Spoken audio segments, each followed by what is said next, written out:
Hello guys, good morning, જય શ્રી કૃષ્ણ અને જય માતાજીને સ્વાગત છે તમારું નવા બ્લોગમાં. અને વાગી ગયા છે સવારના 10 અને 10 વાગે આપણે બ્લોગ ચાલુ કરી દીધો છે. અને આજે તો તમે જુઓ ને તો વાતાવરણ એવું છે ને, એટલી ગરમી છે ને કે ઉનાળા જેવું થઈ ગયું છે.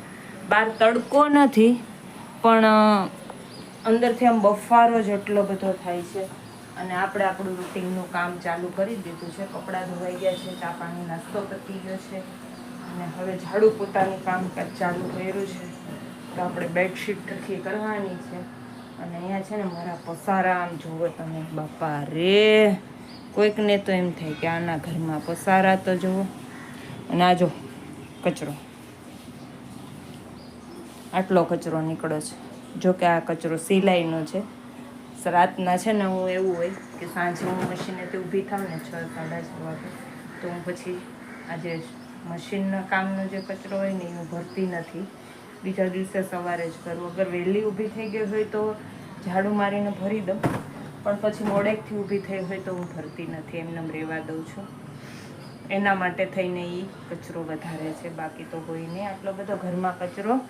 અને છોકરાઓને આજે સેટરડે છે એટલે છુટ્ટી છે, તો એ લોકો નાવા ધોવાનું કામકાજ એ લોકોનું ચાલુ છે. અને બેઉને ઉઠાડ્યા કે મેં કીધું કે થોડું ક્લિનિંગ થઈ જાય. અને અમારો છે ને પંખો ખરાબ થઈ ગયો હતો, તો એને ઉતાર્યો છે. આ છે મકાન માલિકનો, અમારો બી નથી. મકાન માલિકનો લાગેલો હતો પણ ખરાબ થઈ ગયો છે, તો આપણે કાઢ્યો છે. હવે આપણે 1-2 મહિના માટે જોઈએ છે, પણ 1-2 મહિના માટે બી નહીં ચાલે એવું લાગે છે. એટલે હવે નવો લાવીને લગાવવો પડશે, કે આટલી ગરમી હોય તો પંખા વગર તો ચાલે નહીં. એટલે પંખો લગાડવો જ પડશે કમ્પલસરી. આના અંદર ખર્ચો છે 600-700 રૂપિયાનો. 600-700 રૂપિયાનો ખર્ચો કરીને મૂકીને જ જવાનો છે. આપણે તો લઈ નથી જવાનું નવા ઘરે, તો પછી શું કામ રિપેર કરાવવો જોઈએ? તો નવો જ લઈ લઈએ. તો ચલો આપણે આપણું આ બધું કામ પતાવી લઈએ. જે પસારા પડ્યા છે એ ઉપાડી લઈએ, બેડશીટ સરખી કરી નાખીને પછી ઝાડુ પોતું વાસણ કરીને પાછું અહીંયા જ બેસવાનું છે આપણે જગ્યા ઉપર. હવે સિઝન ચાલુ થઈ ગઈ એટલે બિઝી થઈ ગયા થોડા. અને બહાર મસ્ત વાતાવરણ છે. એમ જો કે પવન એવું બી છે, પણ ગરમી બહુ સોલેડ છે આજે. તો આજે કોઈ ગીતડા ગાય છે મારી જેમ. તો હેલો ફ્રેન્ડ્સ, વાગી ગયા છે બપોરના 12 અને આપણે એક ડ્રેસ સીવીને ઊભા થઈ ગયા છીએ. આપણે એક ડ્રેસ સીવાઈ ગયો છે. આ જો આ ઉપરનું બનાવ્યું છે, ઊંધું છે, ને આ છે પેન્ટ. તો એક ડ્રેસ ફિનિશ થઈ ગયો છે. અને આપણી મોબાઈલની બેટરી બી પતી ગઈ છે.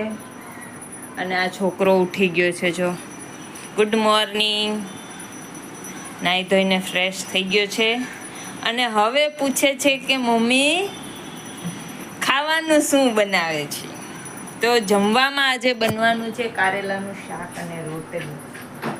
આમ જોવો ગાઈસ, મોઢું જોવો એનું. આમ કાંક મોઢું બતાવ.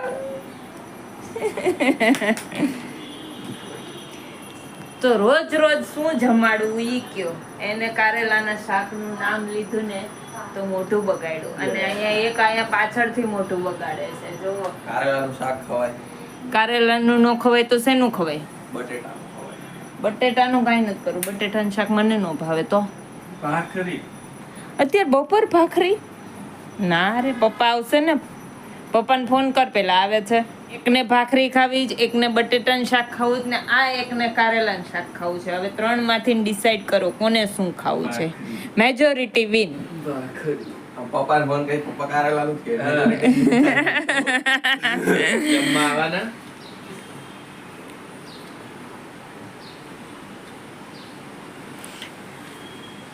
ये जम्मन बनी गई तो એટલે પૂછતા હતા. टेम लगेगा टेम लगेगा तो उसका समझ लेने का, वो नहीं आएगा. આવશે તો આ ઘરે નતો ને.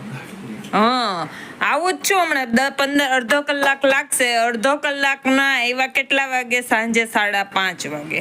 12:30 ફોન કર્યો તો અડધો કલાકમાં આવું છું. એટલે પપ્પાનું કામ એવું છે. તો ચલો ગાઈઝ, આપણે રસોઈ બનાવી લઈએ. અને જમી લઈએ ને પછી પાછા મળશું, બરાબર ને? આજ શું પ્રોગ્રામ કરવાનો છે? ઓકે.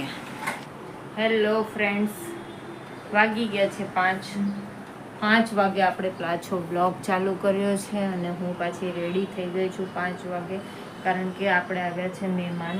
તો મહેમાનમાં આવ્યા છે મારા માસા સુરતથી, તો એ લોકો જમવા રોકાવાના છે. મારા પપ્પા લઈને આવ્યા છે અને એ અત્યારે ગયા છે બહાર નીચે રાઉન્ડ મારવા માટે ગયા. આવ્યા, ચા પાણી પીધા ને પાછા નીચે રાઉન્ડ મારવા વયા ગયા છે. જમવા રોકાયા છે. તો આપણે બનાવવાની છે રસોઈ, એટલે રસોઈ બનાવવા માટે હવે હું જાઉં છું શાકભાજી લેવા. તો ચલો શાકભાજી લઈ આવીએ, દૂધ લઈ આવીએ અને બનાવવાના છે આજે પાછા ભજીયા. આજે ત્રીજી વાર, હમણાં 15 દિવસમાં ત્રીજી વાર ભજીયાનો પ્રોગ્રામ છે. તો આપણે ભજીયા બનાવવાના છે. તમારો ભાઈ ને ભાભી ને છોકરીઓને કીધું કે તમે લોકો બી આવી જાવ, અહીંયા ભજીયા બનાવવા છે તો સાથે બેસીને બધા જમીએ. એટલે એ લોકો બી આવવાના છે પણ એ મોડેકથી આવશે. ત્યાં સુધીમાં આપણે બધી ભાજી લઈ આવીએ. ભજીયા બનાવવા છે તો ચલો હું ભાજી લઈ આવું અને પછી પાછા મળશું. એ લોકો આવશે એટલે બતાવશું. ત્યારે મેં છે ને ચા બનાવી છે, તો હું જાઉં ચા પીને. પહેલાં તો ચા પી લો પછી જાઉં. અત્યારે ચા બનાવી છે. ચલો, તમારે કોઈને ચાની ચુસ્કી લેવી હોય તો આવી જાઓ. સો ગાઈસ, વાગી ગયા છે 8:30 અને અહીંયા આજે પાછા ભજીયા જ છે.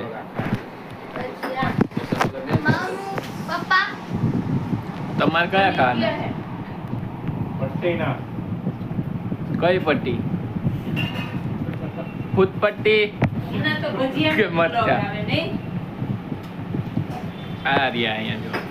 મરચાની પટ્ટી, ફૂટપટ્ટી નહીં. ફૂટપટ્ટીના બનાવો તમે તો એ ખાઈ આ રહી જો.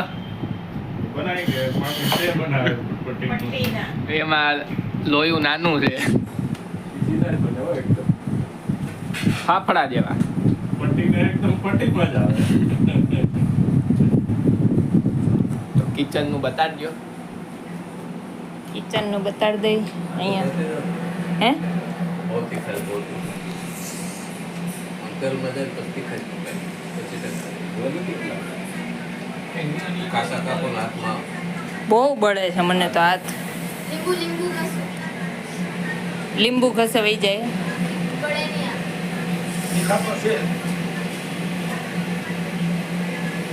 પટ્ટીના ભજીયા અહીંયા બને છે. ભજીયા હમણાં તો આ ત્રીજી વાર છે ભજીયાનો વ્લોગ, નહીં?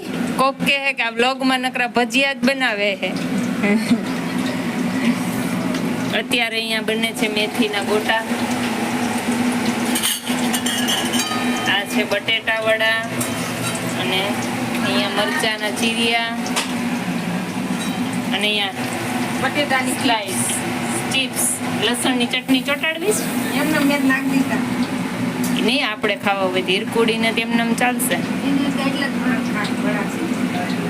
વડું એને તીખું લાગે છે એટલે 2 ખાઈને ઊભી થઈ ગઈ.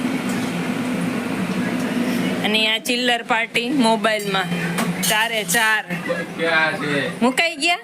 તમે ખાધું? Very good. હે હું વડાઈને મને ખબર છે લીધા તાક નહોતા લીધા એ. પંગીશ. હા, કેવડું પડું લાવ્યું જો. વડાપાઉં ખાવું છે? હે કેટલું ખાઈશ લે તારા પેટમાં? કેમ? શું ખાઈને આવી? ખાય દે ઘરે ત્યારે પૂછું ચાલુ જ છે. તે ખાવા દે ને. ખાધી, ફ્રૂટ ખાધું, સસલાને કેટલું દેખાવ? બીજું કંઈ ખાધું. લ્યો માસા, 1 આધ 2 હાલ એક લઈ લો તાર. મરચાના લઈ લ્યો. એવાથી બહુ તીખું લાગ્યું. તીખું લાગ્યું? ઓલાનો નથી કપેલા. હે બધા એક જ છે. ગરમ હોય ને એટલે તીખું લાગ્યું હોય થોડુંક. ગરમ ને તીખું ભેગું થાય. હા, પેલા જોતે. આઈ રહ્યું.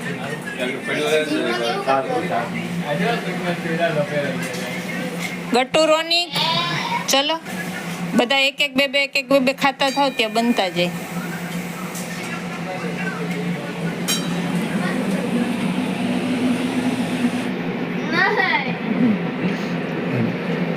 આપણે છે ને ગટુ વડાપાઉં ની લારી ખોલવાની મામા પાંજા વડાપાઉં કેટલું છે? ઇતના વડાપાઉં. दो ब्रांच होगी, एक मिला रोड ब्रांच, एक दहीसर ब्रांच। एक भजिया पाने नहीं हो रहा है इधर हमको हाँ? ये सिखाई એ जाएगी। તો આમ શીખી લેવું કેવો લાગે હું ભજીયા हमारा उठाना है। આટલા મમ્મીને પૂછ્યું એટલે તમને જ પૂછ્યું નહીં તમારા ઉતારેલા नहीं नहीं આજે ભજીયાની વાર છે હજી બટેટા વાળા आओ आओ ने ठीक है तो હા એવું જ. આટલો પેલા આવતો ને આમ આમ. आई बड़ा મેં અને મોય તો હવે આને તો લેવા જોઈએ એટલો બધો ઊંચો ન હોય છાંટા ઉડે ને પછી બીજા ટીપા ન પડવા દેવાનો હવે પછી તો આપણે એક જ બનાવીએ आ गया बाहर પણ ત્યાં જ મૂકાય એ ભજીયું વયું જાય દૂર જે આપણે હાથની નજીક જ મૂકી દેવાનું હોય હા ભજીયું દૂર વયું જાય ઓટોમેટિક બીજું નીચે હોય ને बस पण હવે હવે જોઈ બૈના જોઈ કર. હાથ આમાં મામા કઈ માં તમે કીધું ને હાથ ન ઉડાડે પણ આ ઊંચું કે પણ કેમ લાગે છે મામા ભાજે કા ચલેગા કે નહીં? हाँ भाजे का भजिया में चल जाएगा वड़ा का पता नहीं अरे वड़ा का गया ना पहली प्लेट वड़ा तो भेजा બનાયા મેને મારું નામ ન લીધું તમે जो हाथ नीचे रहा મેં બી બનાવ્યા ये बने હા हाँ तो भाई बतरी लारी बस तो हमने फ्रेंचाइजी फ्रेंचाइजी तुमने एक मामा बांधा ने एक भाई बतरी वड़ा पाव ભજીયા ભજીયા हाँ તમે ભજીયા કરજો વડા પાવ કરજો બે બાજુમાં બોલતો આપણે હા ભાઈ ભત્રીજીના ભજીયા ગોટા આપીને ગોગડી જો ભાઈ તું આમ કેમ બાકી જો એની ક્રિસ્પીનેસ તો જો અને ટેસ્ટનું બહાર જઈને પૂછી આવજે કે કેવો ટેસ્ટ છે ટેસ્ટ તો જોરદાર જ છે ને આપણે બનાવ્યા છે હાલો ભાઈ ભત્રીજી ભજીયા તેલનો પી જાય જોજો હા જોજો ઓર્ડર આવ્યો હોય તેલ નો પી જાય જોજો ભજીયા